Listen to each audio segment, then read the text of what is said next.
Hello everyone, welcome back to my channel. In today's lecture, we are going to discuss marketing management philosophies or evolution or we can say concepts of marketing. देखो marketing के अंदर जब हम discuss करेंगे ना तो अलग अलग कंपनीज की अलग अलग आइडियोलॉजीज हैं, अलग अलग फिलॉसफीज होती हैं. कोई कंपनी का बिलीव ये है कि अगर आप प्रोडक्शन ज्यादा करते हैं, लार्ज स्केल पर करते हो तो अल्टीमेटली कॉस्ट लेस हो जाएगी, ठीक है, और जो सेल है वो ऑटोमेटिकली इंक्रीज होना स्टार्ट हो जाएगी. और किसी कंपनी का मतलब एक आइडियोलॉजी ऐसी होती है कि वो ये चाहते हैं कि सिर्फ और सिर्फ चीप या लार्ज लेवल पर प्रोडक्शन को करने से सेल नहीं होगी जब तक आप क्वालिटी वाइज प्रोडक्ट को अच्छा नहीं बनाएंगे, ठीक है. जब तक आपके प्रोडक्ट की क्वालिटी इंप्रूव नहीं होगी तब तक आपकी ज्यादा सेल नहीं हो पाएगी. कोई इस आइडियोलॉजी का है कि जब तक आप सेल नहीं करोगे, सेलिंग एफर्ट्स ही नहीं लगाओगे तो क्वालिटी अच्छी या फिर लार्ज लेवल पर आप प्रोडक्शन करोगे तो उसका भी कोई बेनिफिट नहीं है. तो ऐसे अलग अलग थॉट्स हैं सबके, अलग अलग कंपनीज के, ठीक है. वो सभी फिलॉसफीज, वो सभी हम एवोल्यूशन कंसेप्ट आज डिस्कस करेंगे. Let's start. देखो क्या कहते हैं, every company can have different ideas और philosophies. For example, a particular company can have its idea or philosophy that if the production is done on a large scale, अगर production को large scale पर किया जाता है then the cost would be less, तो cost less आएगी क्योंकि economies of scale का इनको बेनिफिट मिल जाएगा. And the product will automatically be sold, तो जो गुड्स हैं वो ऑटोमेटिकली सोल्ड हो जाएंगे. रीजन क्या है? क्योंकि चीप रहेगा वो, ठीक है. In this way such a company will concentrate mainly on large scale production of goods. तो ऐसी कंपनीज का जो मेन मार्केटिंग एफर्ट्स होगा वो क्या होगा कि हम ज्यादा से ज्यादा प्रोडक्शन करें सो दैट हमें कॉस्ट ऑफ प्रोडक्शन कम पड़े और हमारे गुड्स की ज्यादा से ज्यादा सेल हो. Similarly, other company can have a different idea. It may have an idea that if the quality of the product is improved, there will be no difficulty in selling the product. अब ये कोई और company है, वो इस idea से है, वो ये कहते हैं कि अगर प्रोडक्ट की क्वालिटी इंप्रूव होगी, ठीक है, तो कोई भी डिफिकल्टी सेल करने में नहीं आएगी क्योंकि अगर क्वालिटी अच्छी तो लोग ऑटोमेटिकली अट्रैक्ट हो जाएंगे. Under the marketing management philosophy, we shall study the following 5 components or we can say 5 concepts. First one is production concept, second product concept, third one is selling concept, marketing concept and societal marketing concept. Clear? चलिए, first comes production concept.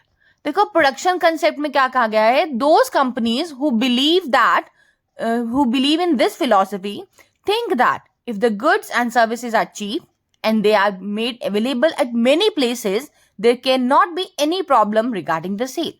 अब जो भी इस concept में believe करते हैं, इस philosophy में बिलीव करते हैं, वो कंपनीज ऐसा सोचती हैं कि अगर गुड्स एंड सर्विसेज चीप होंगे, सस्ते होंगे और वो हर जगह पर अवेलेबल करवाए जाएंगे, then there can not be any problem regarding the sale. तो उन्हें सेल करने में कोई भी प्रॉब्लम अराइज नहीं होगी या कोई भी प्रॉब्लम फेस नहीं करनी पड़ेगी.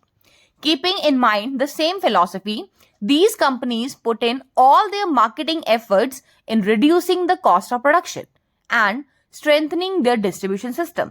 तो ये सभी ये फिलॉसफी को ध्यान में रखते हुए ये कंपनीज क्या करेंगे, इनका जितना भी मार्केटिंग एफर्ट होता है ना, ये सारा का सारा लार्ज स्केल प्रोडक्शन पर लगाएंगे सो दैट इनकी कॉस्ट ऑफ प्रोडक्शन रिड्यूस हो और ये अपने डिस्ट्रीब्यूशन सिस्टम को स्ट्रेंथन करने में लगाते हैं. In order to reduce the cost of production and to bring it down to the minimum level, these companies indulge in large-scale production. This will help in effecting the economies of the large-scale production. Consequently, the cost of production per unit is reduced. तो ultimately होगा क्या, जो आपके cost है production की per unit, ठीक है, वो भी कहीं ना कहीं रिड्यूस हो जाएगी. और जब इनकी कॉस्ट कम होगी तो ये इनका सेलिंग प्राइस भी डाउन होगा और सेलिंग प्राइस डाउन होने के कारण कहीं ना कहीं इनके सेल्स ज्यादा होंगी. Now second concept is product concept. देखो प्रोडक्ट कंसेप्ट में क्या कहा गया है, those companies who believe in this philosophy are of the opinion that if the quality of the goods and services is of good standard, the customers can be easily attracted. अब इस philosophy के according companies क्या believe करते हैं कि अगर goods and services की quality अच्छी होगी, ठीक है, तो कस्टमर्स ऑटोमेटिकली अट्रैक्ट हो जाएंगे. ऐसा नहीं है कि आपने लार्ज स्केल प्रोडक्शन कर दी, अब लार्ज स्केल प्रोडक्शन पर उनकी गुड्स की क्वालिटी अच्छी नहीं है तो आपकी सेल नहीं हो सकती, आपके कस्टमर्स अट्रैक्ट ज्यादा नहीं होंगे. इस कंसेप्ट के अकॉर्डिंग कहा गया है कि चीपर हो बट साथ के साथ क्वालिटी भी अच्छी होनी मस्ट है. The basis of this thinking is that the customers get attracted towards the product of good quality. अब ऐसा इसका मेन थिंग बेसिक क्या है कि कस्टमर्स ना गुड क्वालिटी प्रोडक्ट्स की तरफ जल्दी अट्रैक्ट हो जाते हैं On the basis of this philosophy or this idea, these companies direct their marketing efforts to increase the quality of their product.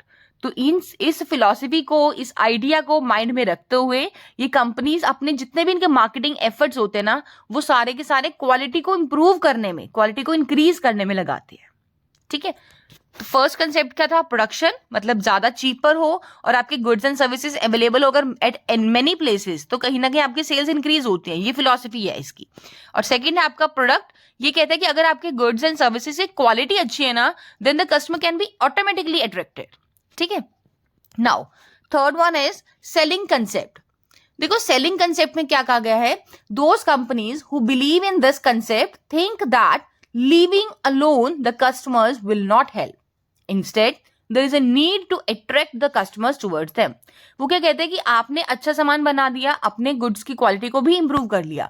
अब सिर्फ इतना करना आपके लिए मतलब इनफ नहीं होगा. आपको क्या चाहिए कि आप अपने कस्टमर्स को अट्रैक्ट करिए टुवर्ड्स योर प्रोडक्ट.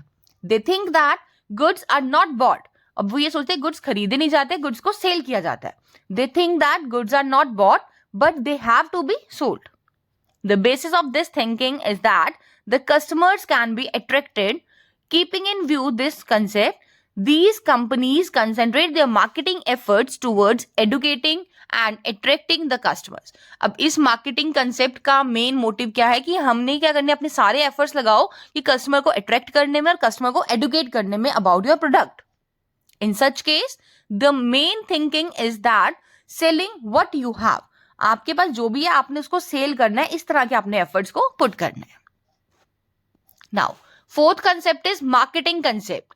देखो मार्केटिंग कंसेप्ट में मेन मतलब फोकस एम्फेसिस किसके ऊपर किया गया? Customer satisfaction. कि आपने इस तरह से प्रोडक्ट बनाना है कि आपका जो भी कस्टमर है वो सेटिस्फाई हो जाए. क्योंकि अगर कस्टमर सेटिस्फेक्शन है तो वो हो सकता है कि वो अगेन एंड अगेन आपके प्रोडक्ट को बाय करे.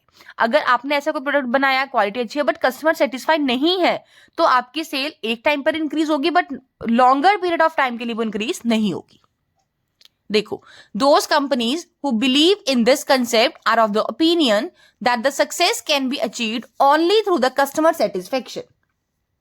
The basis of this thinking is that only those goods or services should be made available which the consumers want or desire.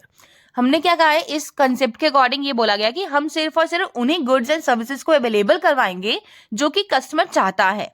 ठीक है. विच द कंज्यूमर वॉन्ट्स और Dzire and not the things which you can do. आप वो नहीं करेंगे जो आप कर सकते हो. आप ये देखो कस्टमर क्या एक्सपेक्ट करता है, कस्टमर की क्या डिमांड है, उसके अकॉर्डिंग आप उस प्रोडक्ट्स को अवेलेबल करवाएंगे. In other words, they do not sell what they can make but they can make what they can sell. उन्होंने ऐसा नहीं करना कि वो चीज सेल करे जो उनके पास ऑलरेडी बनी हुई पड़ी है. नो, उनको बनाना ही वो प्रोडक्ट है जो वो सेल कर सकते हैं, मतलब जिसकी प्रोडक्ट मार्केट में डिमांड है. Keeping in mind this idea, these companies direct their marketing efforts to achieve customer या consumer satisfaction. In short, it can be said that it is a modern concept, and by adopting it, profit can be earned on a large, or we can say on a long-term basis. The drawback of this concept is that no attention is paid to the social welfare. इसमें सिर्फ customer को satisfy करना main motive है, चाहे वो ethically अच्छा है, morally ठीक है या नहीं है, बट आपने क्या करना है? कस्टमर सेटिस्फाई करना है. बट ऐसी कई सिचुएशंस होती हैं कि जो अनएथिकल प्रोडक्ट्स होते हैं, ठीक है, इलीगल प्रोडक्ट्स होते हैं, कस्टमर उसमें भी सेटिस्फाइड हो जाता है बट सोसाइटी का उस चीज में वेलफेयर नहीं होता. तो इस वाले कंसेप्ट का मेन ड्रॉबैक क्या है कि ये सोशल वेलफेयर को बिल्कुल भी अटेंशन नहीं देता.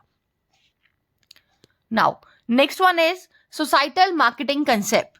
देखो ये क्या कहते हैं कि आपने कस्टमर को सेटिस्फाइड करने के साथ साथ इस तरह से प्रोडक्ट बनाना है कि उससे कंज्यूमर वेलफेयर भी हो या फिर सोसाइटल वेलफेयर भी हो. ठीक है. This concept stresses not only on the consumer satisfaction but also gives importance to consumer welfare और societal welfare. This concept is almost a step further than the marketing concept.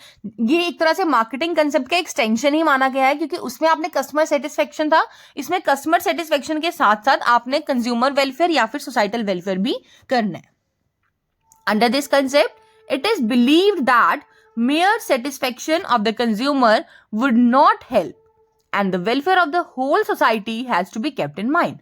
वो ये कहते हैं कि सिर्फ और सिर्फ कंज्यूमर को सेटिस्फाई करना ही सिर्फ एक ऑब्जेक्टिव नहीं होता, आपको पूरी की पूरी सोसाइटी का वेलफेयर भी ध्यान में रखते हुए अपने प्रोडक्ट को बनाना है। नेक्स्ट वन है फॉर एग्जाम्पल, देखो एक छोटे से एग्जाम्पल ये, if a company produces a vehicle which consumes less petrol but spreads pollution, it will result in only consumer satisfaction and not the societal welfare. देखो कोई भी एक कंपनी है, वो व्हीकल कोई भी प्रोड्यूस कर रही है, ठीक है, जो कि लेस पेट्रोल कंज्यूम करता है। अब लेस पेट्रोल कंज्यूम कर रहा है तो कस्टमर तो सेटिस्फाइड है, ठीक है ना, बट इट स्प्रेड्स पॉल्यूशन, लेकिन वो पॉल्यूशन बहुत ज्यादा क्रिएट करता है। तो कहीं ना कहीं कस्टमर तो सेटिस्फाइड है, बट सोसाइटी को बहुत ज्यादा हार्म हो रहा है, पॉल्यूशन क्रिएट हो रहा है। तो ये ऐसे प्रोडक्ट्स नहीं बनाने कि जो सिर्फ और सिर्फ कंज्यूमर सेटिस्फेक्शन की तरफ ध्यान दे और सोशल वेलफेयर को बिल्कुल ही नेग्लेक्ट करे, ठीक है। Primarily 2 elements are included under social welfare. Generally हम देखते हैं कि सोशल वेलफेयर में 2 एलिमेंट्स देखे जाते हैं। फर्स्ट आता है आपका high level of human life, human life को भी एक अच्छा इंपॉर्टेंस देना है, and second one is pollution free environment, ठीक है। Therefore companies believing in this concept direct all their marketing efforts towards the achievement of consumer satisfaction and social welfare. तो जो भी कंपनीज इस कंसेप्ट के अकॉर्डिंग बिलीव करती हैं या इस फिलॉसफी में बिलीव करती हैं, उनका मेन मोटिव 2 होते हैं, एक तो उन्हें अचीव करना है कंज्यूमर सेटिस्फेक्शन और एक अचीव करना होता है social welfare. In short, it can be said that this is the latest concept of marketing. The companies adopting this concept can achieve long term profits. जो भी companies इन steps मतलब इन concepts को follow करेगी या फिर adopt करेगी, उनको हो सकता है कि currently profits ना हो, but उनको long term profits बहुत ज्यादा avail होंगी। तो आज के लेक्चर में हम डिस्कस किया है कि फिलॉसफीज क्या है, एवोल्यूशन क्या है, मार्केटिंग का कंसेप्ट्स क्या है। तो बेसिकली 5 कंसेप्ट्स होते हैं।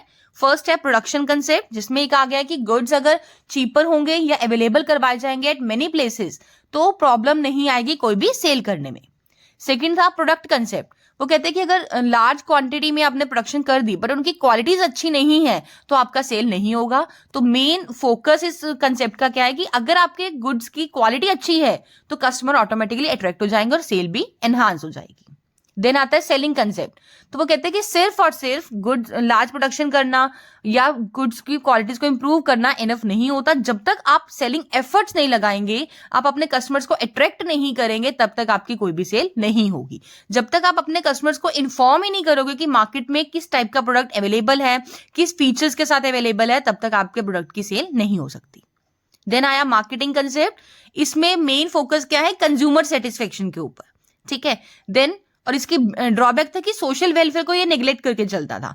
इसी की ड्रॉबैक को दूर करने के लिए एक नया कंसेप्ट आया था, सोसाइटल मार्केटिंग कंसेप्ट, जिसमें ये बोला गया है कि सोसाइटी में मतलब कि कंज्यूमर सेटिस्फेक्शन के साथ साथ आपको ऐसा भी प्रोडक्ट बनाना है जो क्या करे, कस्टमर की वेलफेयर के लिए काम करे या फिर सोसाइटी के वेलफेयर के लिए काम करे, ठीक है। तो ये आपके 5 कंसेप्ट्स थे। I hope you like this video. Do like, share and comment below to share your reviews, and don't forget to subscribe the channel for the latest notification of upcoming videos.